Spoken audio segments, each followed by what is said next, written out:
Hello दोस्तों, कैसे हो आप सभी लोग। उम्मीद कर रहे हैं बढ़िया होंगे। आप सभी का बहुत बहुत स्वागत है मेरे यूट्यूब चैनल में। और दोस्तों, लास्ट तक मेरे वीडियो में बने रहना, क्योंकि आज हम एक ऐसे मुद्दे पे बात करने जा रहे हैं। मेरे हिसाब से भाई ये तो मुझे गलत लग रहा है, और आपको कैसा लग रहा है, आप किस नज़रिया से इस चीज़ को देखते हैं।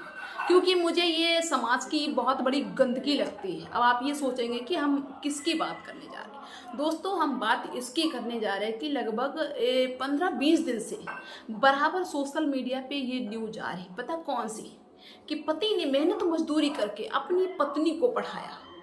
अब जिसके पास पैसा नहीं होगा वो बेचारा मेहनती मजदूरी करके पढ़ाएगा, पत्नी को पढ़ाया। तो भाई किसी की पत्नी लेखपाल बन गई, किसी की पत्नी CISF में लग गई, और किसी की पत्नी भाई दरोगा बन गई, किसी की पत्नी पुलिस में लग गई। मतलब अलग अलग जगह की खबर है। और सबके बेचारों के पति गरीब हैं।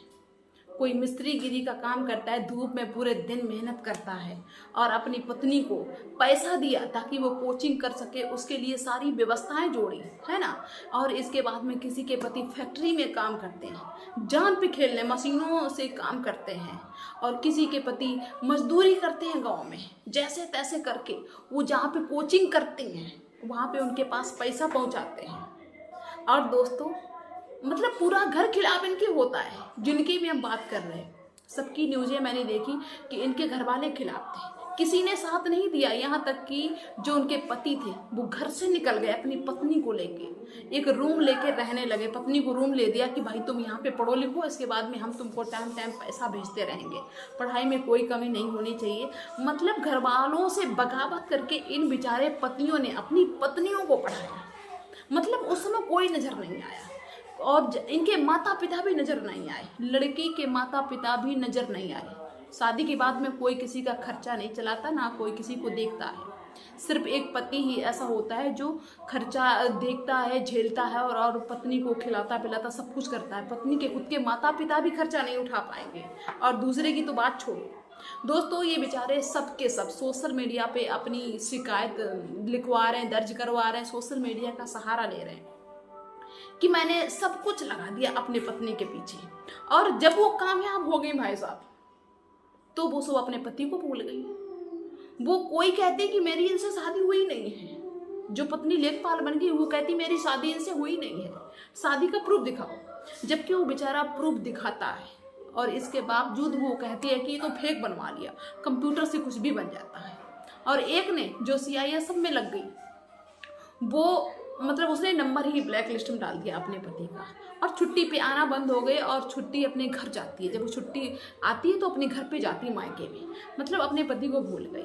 और एक के पति ने मेहनत करके अपनी पत्नी को दरोगा बनाया, एक ने पुलिस बनाया, मतलब पुलिस में औरत लग गई उनकी। और ये बेचारे सबके सब परेशानी में अपनी पत्नियों को पढ़ाया, और वो सब इनको धोखा दे गए। अरे सबसे बड़ी तो बात ये है कि ज्योति मौर्य वाला केस चलने के बाद में हर कोई तो डरने लगा। अब बेचारों की कितनी हिम्मत होगी, कितनी उन्होंने हिम्मत जुटाई होगी, तब जाके उन्होंने इतना भरोसा किया अपनी पत्नियों पे कि भाई मेरी गलत नहीं हो सकती, ज्योति मौर्य गलत होगी लेकिन मेरी गलत नहीं हो सकती। कितना भरोसा भैया किया होगा। हर किसी के पति भरोसा नहीं कर पाते हैं। आप लोग देखते होंगे, जो भी मुझे देख रहा है, कि जब ज्योति मौर्य वाला केस हो गया उसके बाद में भैया लोगों ने ज़्यादातर पढ़ाना लिखाना बंद ही कर दिया कि भाई घर में बैठो। और जो भैया पढ़ाता लिखाता है वो बहुत ज़्यादा भरोसा करता है कि नहीं मेरी पत्नी ऐसा नहीं करती। और ये सारी की सारी पत्नियाँ अपने पति के साथ में खेल गई, मतलब उसी इंसान से खेल गई, और जिन्होंने इनको इस काबिल बनाया। और ये पता है इन्होंने ऐसा क्यों किया, क्योंकि इनका स्टेटस नहीं अब मैच कर रहा है। ये वर्दी चढ़ाएंगी, है ना, ये लेखपाल बन गई, ये अब लाखों करोड़ों की बन गई, और पति इनके हैं बेचारे से कमज़ोर हैं, दुबले पतले से, सुंदर भी नहीं दिखते। अब ये स्टैंडर्ड ढूंढेंगे, स्टैंडर्ड लोगों को इन्होंने पकड़ लिया, इनके पति खराब हो गए। अरे हम ये कह रहे हैं कि अगर तुम्हारा बुरा वक्त होता तो ये जो स्टैंडर्ड है ना, किसी को भी तुम कुछ भी कर लो, किसी से भी बात कर लो, कोई किसी का खर्चा नहीं उठाता है, हर किसी को तुमसे कुछ ना कुछ चाहिए, तब कोई किसी को पैसा देता है, वरना कोई किसी को एक चमन्नी नहीं देता है। तुम्हारी इज्जत के साथ में कोई खेलेगा तब तुम्हें बेशक कोई पैसा दे दे। एक पति ही है जो स्त्री के सुख दुख में खड़ा रहता है, सबसे बगावत कर लेता है, वही इनके स्टेटस से मैच नहीं करने लगता जब इनकी नौकरी लग जाती है। अरे धिक्कार है ऐसी औरतों को, डूब मर जाओ। हम तो इनके बारे में सुनते हैं तो मुझे तरस नहीं आता, मुझे लगता है कि मुझे मिल जाए तो मैं क्या ही इनके साथ में कर डालूँ। अरे कौन भरोसा करेगा। अरे जनी कितनी महिलाएं सोशल मीडिया पे काम करती हैं, शादीशुदा महिलाएं हैं, उनके पति सोशल मीडिया पे काम उन्हें इसलिए करने दे रहे ताकि वो मतलब भरोसा करते हैं। अब कोई सोशल मीडिया पे इस तरह की गंदगी फैलाएगा, क्योंकि भैया सोशल मीडिया में रंग बिरंगी दुनिया है, यहाँ पे तरह तरह के लोग हैं। तुम बिल्कुल कुरूप हो फिर भी तुम्हारी तारीफ करेंगे कि अरे तुमसे सुंदर मैंने कभी देखा ही नहीं किसी को, और वो मर जाते कि हाँ सच में हम सुंदर है, मेरे पति को आज दिन तक पता ही नहीं चला कि हम सुंदर हैं। ये देखो बंदा, इसको पता है कि मैं सुंदर हूँ, अब यही अच्छा लगता है, बस उन्हीं के साथ में मर जाती। मैंने जाने कितनी औरतों को देखा है, बच्चों को छोड़ छोड़ के फेसबुक पे दोस्ती कर करके दूसरे के साथ में लिप्टबाजी करके शादी कर दी। अब उसने छोड़ दिया, अब उनके घर पे जाके डंका बजा रही हैं। अरे डूब मरो चिल्लू भर पानी में। ऐसी औरतों, जो भी मुझे देख रहा है, गाली मुझे बेशक कोई दे, लेकिन ये हकीकत है। देखो यहाँ जो तुम कर रही हो वो तो जैसे तैसे है, चलो बेचारों को छोड़ दिया, उन्होंने भरोसा किया तुम पे, तुमने छोड़ दिया, लेकिन नरक में भी जगह नहीं मिलेगी। जो भी मेरी बहनें मुझे देख रही हैं, देखो ये एक ज़िंदगी, इसका कोई भरोसा नहीं कि पल में क्या हो जाए, है ना। अपने पति को मत दुखी करो। अगर तुम्हारा पति तुमको दुखी कर रहा है, मार रहा है, सता रहा है, तो चलो तुम्हारा अधिकार है, तुम अपने अधिकार के लिए लड़ लो।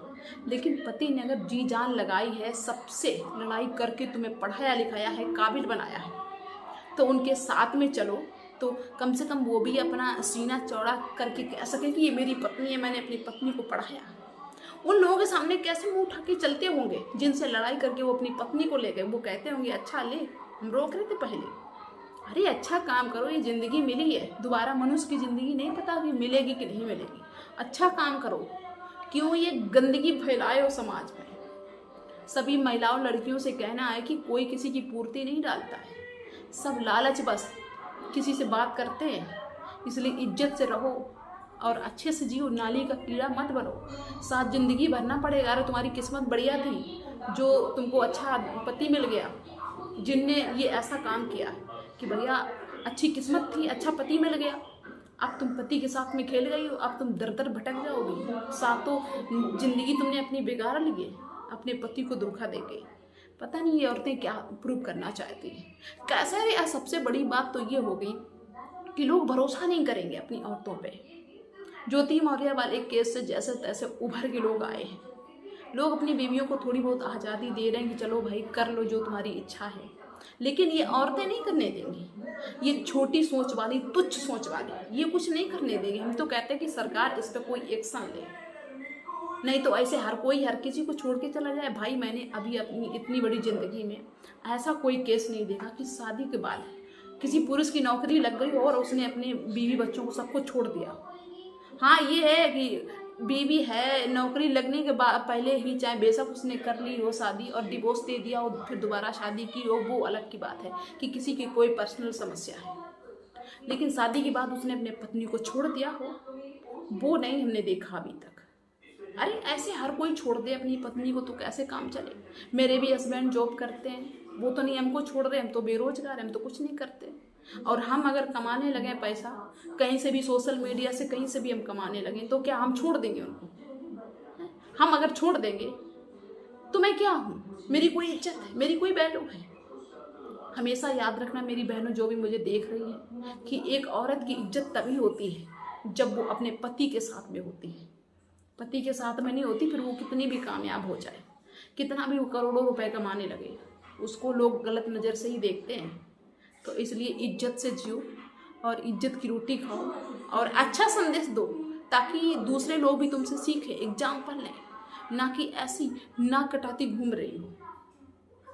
तो चलिए दोस्तों, जो लोग मुझे देख रहे हैं वो इस बारे में जो भी कहना चाहें, जो भी बोलना चाहें, भाई मुझे बेशक गलत बोलो, मुझे इससे कोई फ़र्क नहीं पड़ता है, ठीक है, लेकिन जो भी अपनी राय रखना चाहे वो रख सकता है। और इस तरह के काम करना बंद कर दो, भरोसा जीतो, किसी का दिल जीतो। इंसान का जन्म मिला है तो अच्छे कर्म करो। तो चलिए मिलते हैं नेक्स्ट वीडियो में नेक्स्ट डे, तब तक के लिए बाय सभी को।